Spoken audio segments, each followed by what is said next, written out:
रवि र बालेन एक ठाउँमा आएपछि अब पुराना दल सँगसँगै राजावादीहरूलाई ठुलो झड्का लाग्ने सम्भावना प्रबल छ। किन भन्दाखेरि रासोपाले आफ्नो एजेन्डामा राजालाई कतै राखेको छैन र बालेन र रवि एक ठाउँमा आउँदाखेरि बहुमत त ल्याउन नसक्लान्, तर सरकार बनाउन सक्ने ताकत चाहिँ राख्छन्। किन भन्दाखेरि उनीहरूप्रति भइरहेको युवाको त्यो आकर्षणले त्यो जनाउँछ। यसो हेर्दाखेरि बालेन र रवि भनेका काम गरेरै आएका व्यक्तिहरू जस्तो देखिन्छन्। यता रवि लामिछानेले गरिब दिनदुखी भुइँ मान्छेको आवाज उठाएर आए, यद्यपि उनको अदालतको केस चाहिँ चलिरहेको छ। यता बालेन भने काम गरेर युवा जमातको चाहिँ आकर्षण बनेका व्यक्ति। अब उनीहरूलाई रोक्न सक्ने एउटै शस्त्र भनेकै विदेशी दलाल। अलिकति अगाडि हर्क साम्पाङले उनलाई भारतीय दलाल भने, केहीले अमेरिकन दलाल भन्दैछन्, युरोपियन दलाल भन्न मात्र बाँकी छ। सरकार चलाउन सक्ने ताकत राखेर यदि बालेन र रवि आए भने उनीहरूले कसैलाई बाँकी राख्छन् जस्तो देखिँदैन। अब उनीहरूलाई रोक्नु त पर्छ।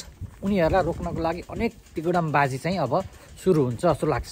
सायद केही पक्षधरहरू अब राजा ल्याउनु पर्छ भन्दै आवाज उठाउन पनि सायद थाल्छन् जस्तो मलाई चाहिँ लाग्छ।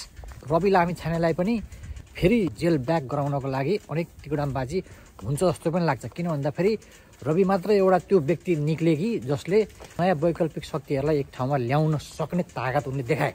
जेन्जी घाइते शहीद परिवारहरूलाई भेट्नको लागि तुरुन्त गई तिनीहरूको साथमा म छु भन्ने अनुभूति दिलाइदिए। बालेन र रविको हिजोको भेटघाट र उनीहरूको त्यो एकीकरणले झड्का चाहिँ लाग्ने सम्भावना प्रबल छ।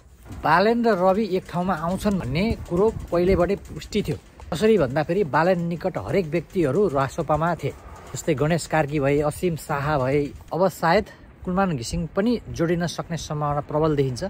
यद्यपि मानिसहरूले त अनेक आरोप प्रत्यारोप लाउन थालिसकेका छन्। चुनाव रोक्न प्रयास गरेर हुन्छ कि, राजा ल्याएर हुन्छ कि, अथवा केही न केही तिगुडामबाजी गरेर नयाँ वैकल्पिक शक्तिहरूलाई रोक्नको लागि चाहिँ हरदम प्रयास हुन्छ जस्तो मलाई चाहिँ लाग्छ। तर यो चाहिँ मेरो पर्सनल विचार हो है, यसमा विमति तपाईँले राख्न सक्नुहुन्छ।